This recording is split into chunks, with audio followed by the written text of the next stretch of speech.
الحمد لله وكفى وسلام على عباده الذين اصطفى أما بعد أعوذ بالله من الشيطان الرجيم بسم الله الرحمن الرحيم شهر رمضان الذي أنزل فيه القرآن سبحان ربك رب العزة عما يصفون وسلام على المرسلين والحمد لله رب العالمين اللهم صل على سيدنا محمد وعلى آل سيدنا محمد وبارك وسلم اللهم صل على سيدنا محمد وعلى آل سيدنا محمد وبارك وسلم اللهم صل على سيدنا محمد وعلى آل سيدنا محمد وبارك وسلم۔ آج کی بات فضائل رمضان ہی کے بارے میں ہوگی۔ اسلامی مہینوں کی ابتدا محرم سے ہوتی ہے اور اسلامی مہینوں کی انتہا ذی الحجہ پر ہوتی ہے۔ پہلا مہینہ محرم اور آخری مہینہ ذی الحجہ۔ پہلا مہینہ بھی قربانی کی یاد دلاتا ہے اور آخری مہینہ بھی قربانی کی یاد دلاتا ہے۔ سیدنا ابراہیم علیہ السلام کو 10 محرم کو آگ میں ڈالا گیا تھا اور ذی الحجہ کی 10 تاریخ کو سیدنا اسماعیل علیہ السلام کو اللہ کے نام پر قربان کیا۔ تو اسلامی سال کی ابتدا میں بھی قربانی کا سبق ہے، انتہا میں بھی قربانی کا سبق۔ اب اگر اس سال کے 2 حصے کیے جائیں تو 2 ششماہیاں بنتی ہیں، پہلے 6 مہینے اور دوسرے 6 مہینے۔ پہلے 6 مہینوں میں درمیان میں تیسرا مہینہ ہے ربیع الاول، وہ بھی انعام کا مہینہ، کہ اس میں اللہ کے پیارے حبیب صلی اللہ علیہ وسلم دنیا میں تشریف لائے۔ اللہ رب العزت نے انسان کو بے شمار نعمتیں دی، احسان نے جتایا، آنکھیں دیں، زبان دی، دماغ دیا، سماعت دی، کھانے پینے کو کیا کیا نعمتیں دی، پانی دیا، ہوا دی، رہنے سہنے کو گھر دیا، مگر احسان نے جتایا۔ انسان کی خاطر زمین بنائی، آسمان بنایا، احسان نے جتایا۔ ایک نعمت ایسی تھی کہ اللہ رب العزت نے جب وہ عطا کی تو اس کو عطا فرماتے ہوئے اللہ نے احسان بھی جتلایا۔ فرمایا لقد من اللہ علی المؤمنین اذ بعث فیہم رسولا، تحقیق اللہ نے ایمان والوں پر احسان فرمایا۔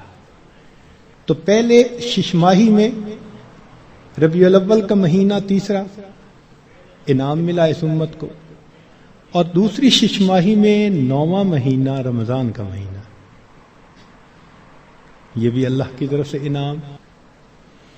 جتنی آسمانی کتابیں اتاری گئیں رمضان مبارک میں، تو یہ مہینہ رحمتوں کا، برکتوں کا، مغفرت کا مہینہ ہے۔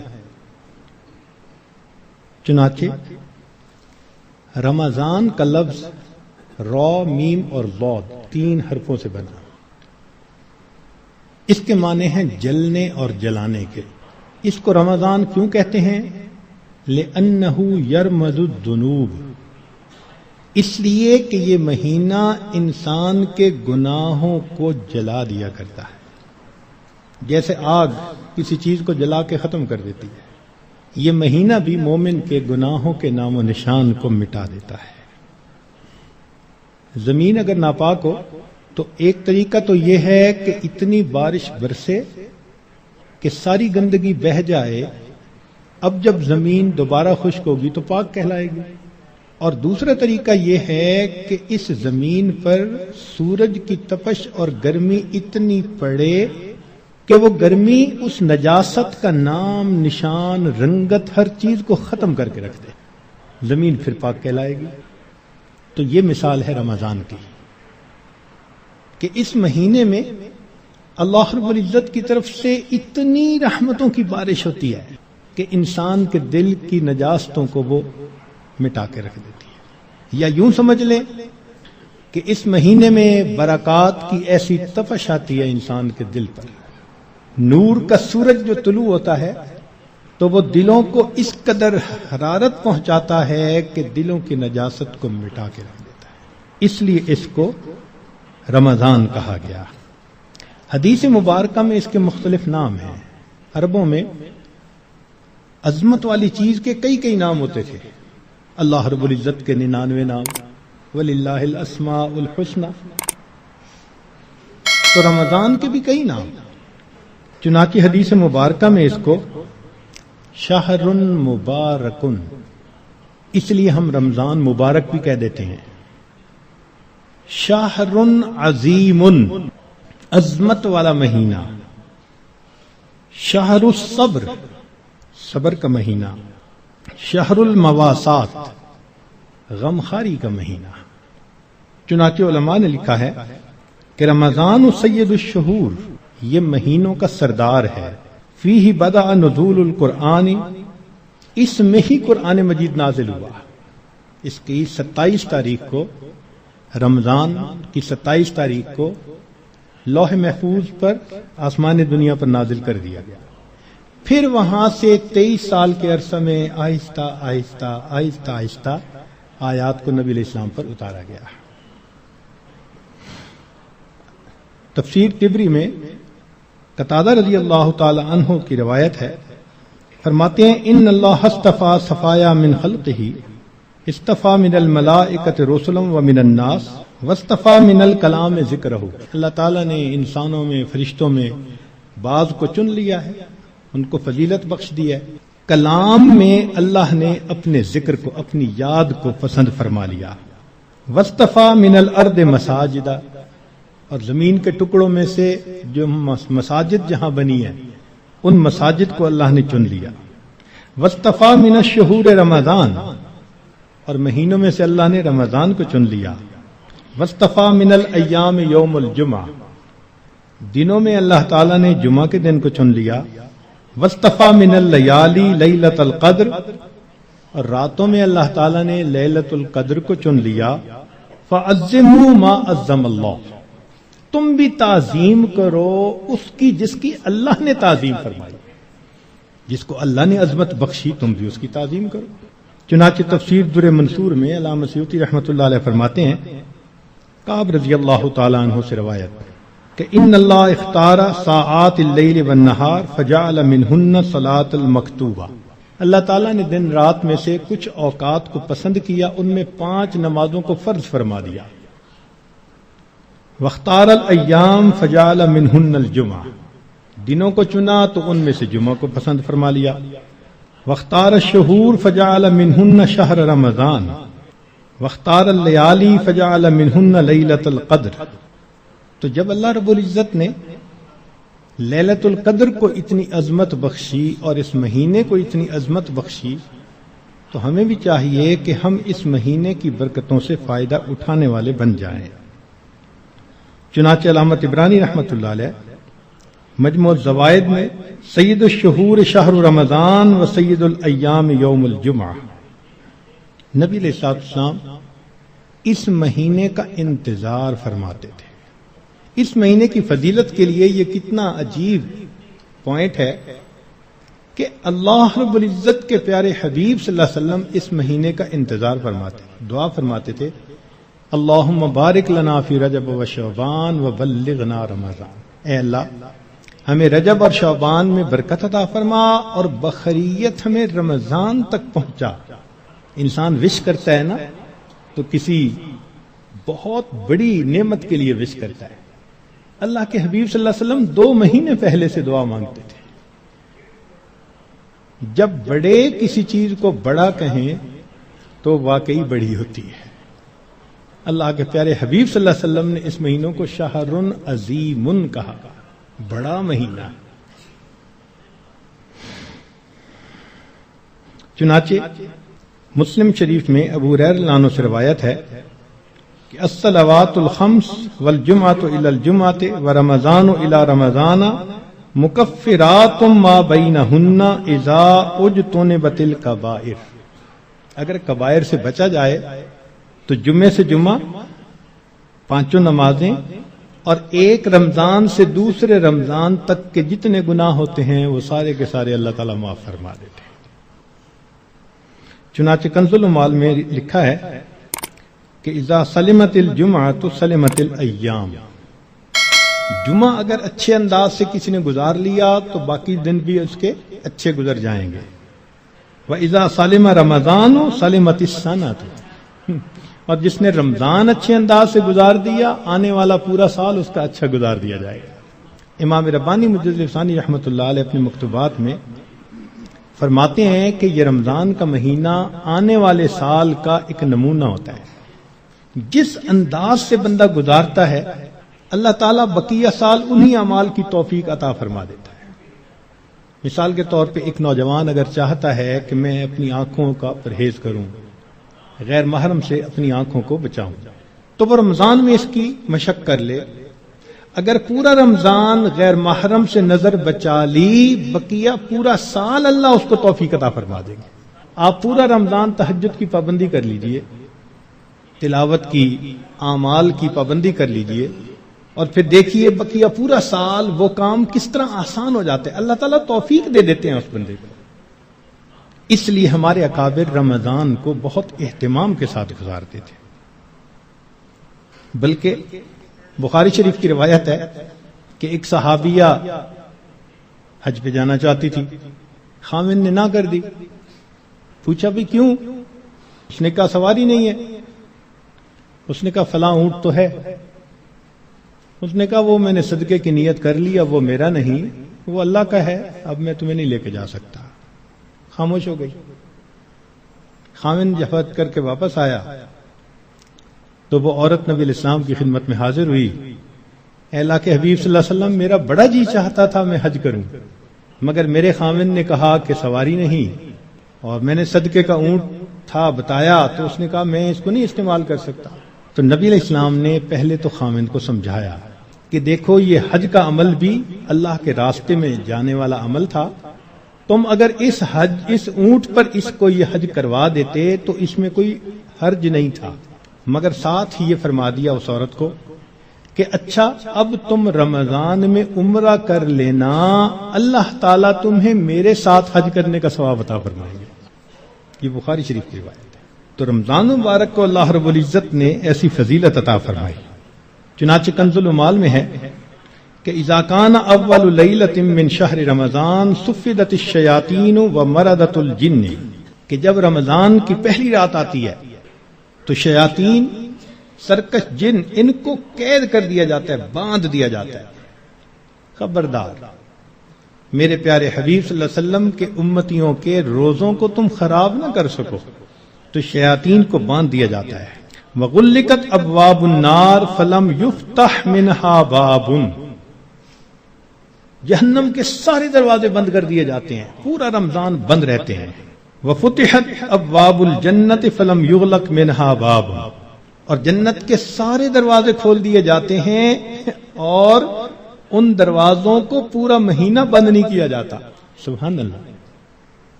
اللہ رب العزت اس مہینے میں جنت کی سیل لگاتے ہیں۔ وَيُنَادِي مُنَادٍ كُلَّ لَيْلَةٍ، اور ایک ندا دینے والا فرشتہ ہر رات یہ ندا دیتا ہے، یا باغی الخیر اقبل، اے نیکی کے متلاشی آگے بڑھ۔ ابتغاء سے ہے یہ لفظ، باغی الخیر۔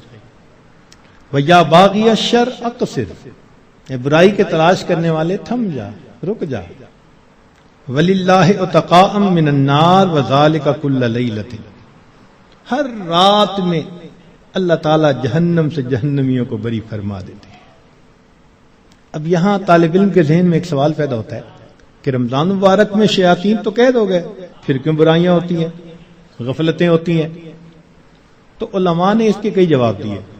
ایک جواب تو انہوں نے دیا بھئی بڑے شیاطین تو قید ہو گئے، اب چھوٹے شتونگڑے بھی تو ہیں، اور ہم اتنے غافل کہ شتونگڑے ہی کام دکھا جاتے ہیں۔ دوسرا علماء نے یہ کہا کہ شیطان کی وجہ سے نفس کے اندر اتنی خباثت آ جاتی ہے کہ شیطان اگر باندھ بھی دیا جاتا ہے تو نفس اس کا کارندہ بنا رہتا ہے، وہ انسان کو گناہوں پر اکسائے رکھتا ہے۔ یا برے دوست ہوتے ہیں، یار بد، ان کی وجہ سے انسان رمضان میں بھی نیکی پر نہیں آتا۔ مگر اس کی خوبصورت مثال یہی ہے کہ جیسے لوہے کو بھٹی میں گرم کریں نا تو سرخ ہو جاتا ہے، پھر اس کے بعد اس کو بھٹی سے نکال لیں تو وہ 1 منٹ میں ٹھنڈا نہیں ہوتا، وہ گھنٹہ 2 گھنٹے گرم رہتا ہے۔ تو شیطان نے انسان کو گناہوں کی بھٹی میں اتنا گرما دیا ہوتا ہے کہ ان لوگوں کے لیے رمضان کا مہینہ آ بھی جاتا ہے تو وہ گرمی اسی طرح موجود رہتی ہے۔ نبی علیہ السلام نے ارشاد فرمایا، من وافق موتہ عند القضاء رمضان دخل الجنہ، جس بندے کو رمضان المبارک کے اندر موت آ گئی، اللہ تعالیٰ اس کو جنت کے اندر داخل فرما دیتے ہیں۔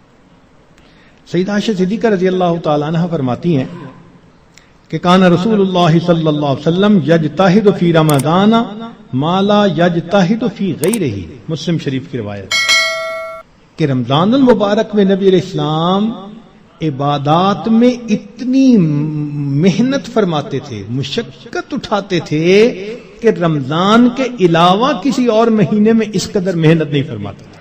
اس سے معلوم ہوا کہ خاص اہتمام فرماتے تھے اس مہینے۔ ایک اور روایت ہے بہقی کی، سیدہ صدیقہ عنہ فرماتی ہیں کہ کان رسول اللہ صلی اللہ علیہ وسلم اذا دخل رمضان، کہ جب رمضان کا مہینہ آتا تھا، شد مئزرہ، نبی علیہ السلام اپنی تہبند کو کس کے باندھ لیتے تھے، ثم لم یأت فراشہ حتی ینسلخ، پھر پورا مہینہ گزرنے تک اپنے بستر پر واپس نہیں آیا کرتے تھے۔ اللہ اکبر کبیرہ، اس لیے کہ وہ رمضان کی برکات سے واقف تھے، جانتے تھے۔ بہقی کی شریف کی ایک اور روایت ہے، کان اذا دخل رمضان تغیر لونہ، کہ جب رمضان کا مہینہ آتا تھا نبی علیہ السلام کا چہرے کا رنگ بدل جاتا تھا۔ اللہ اکبر کبیرہ، وکثرت صلاتہ، اور نبی علیہ السلام نماز نفل کثرت کے ساتھ پڑھتے تھے۔ وابتہل فی الدعاء واشفق لونہ، اور اپنی دعا میں اتنے اللہ کے سامنے عاجزی کرتے تھے کہ آپ صلی اللہ علیہ وسلم کا چہرہ انور سرخ ہو جایا کرتا تھا۔ اللہ اکبر۔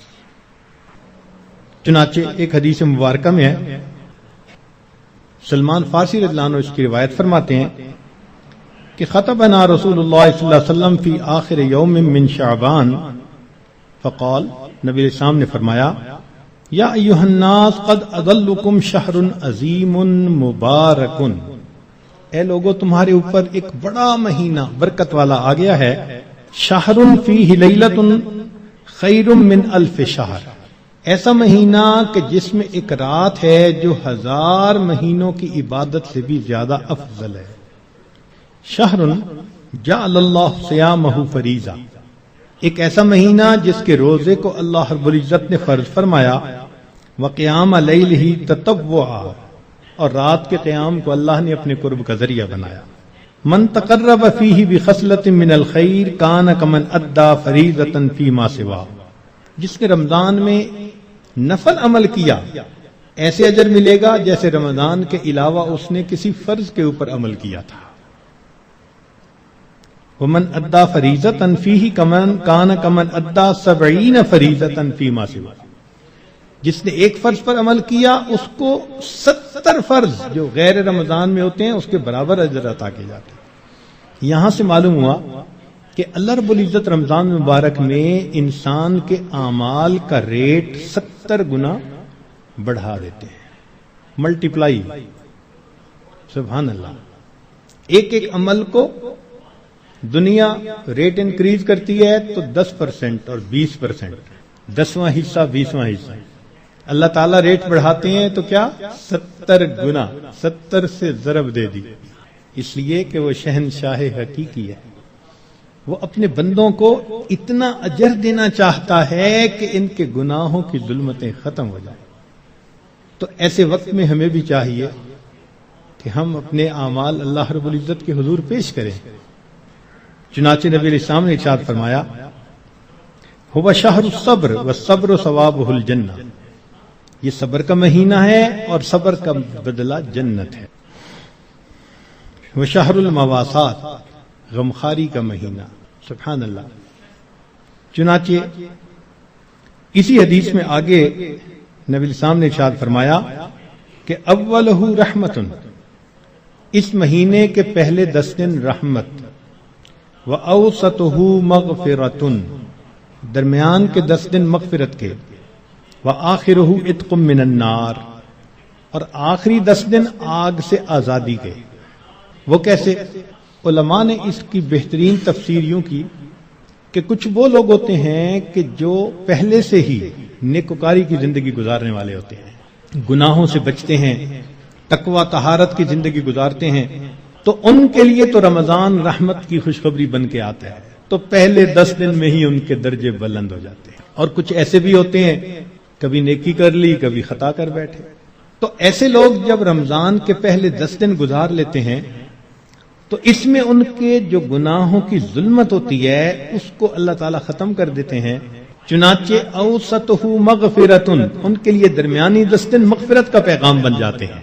اور کچھ بہت زیادہ غفلت میں رہنے والے، اگر 10 دن سے ان کا کام نہیں بنا تو 20 دن سے ان کا کام بن جاتا ہے۔ چنانچہ جب 20 دن کی برکتیں ان کے دل کو دھو دیتی ہیں تو آخرہ عتق من النار، آخری عشرہ ان کے لیے بھی آگ سے آزادی کا عشرہ بن جاتا ہے۔ معلوم ہوا کہ اس مہینے میں تھوڑا غافل ہو یا زیادہ غافل، ہر بندے کی مغفرت کا اللہ تعالیٰ انتظام فرماتے ہیں۔ ہاں، بندے کو خود کوشش کرنی چاہیے۔ اگر کوئی آدمی خود ہی بے توجہ بن کر زندگی گزارے اور رمضان کا احترام ہی نہ کرے تو وہ تو پھر اپنا قصور ہے نا، ورنہ یہ اس کو احساس ہو گیا کہ مجھے رمضان مبارک کے اس مہینے میں اللہ کا قرب حاصل کرنا ہے، اس مہینے کی برکتیں اتنی ہیں کہ ایک لمحے کی برکت انسان کو ولی بنانے کے لیے کافی ہے۔ امام ربانی مجدد ثانی رحمۃ اللہ فرماتے ہیں مکتوبات میں کہ اے کاش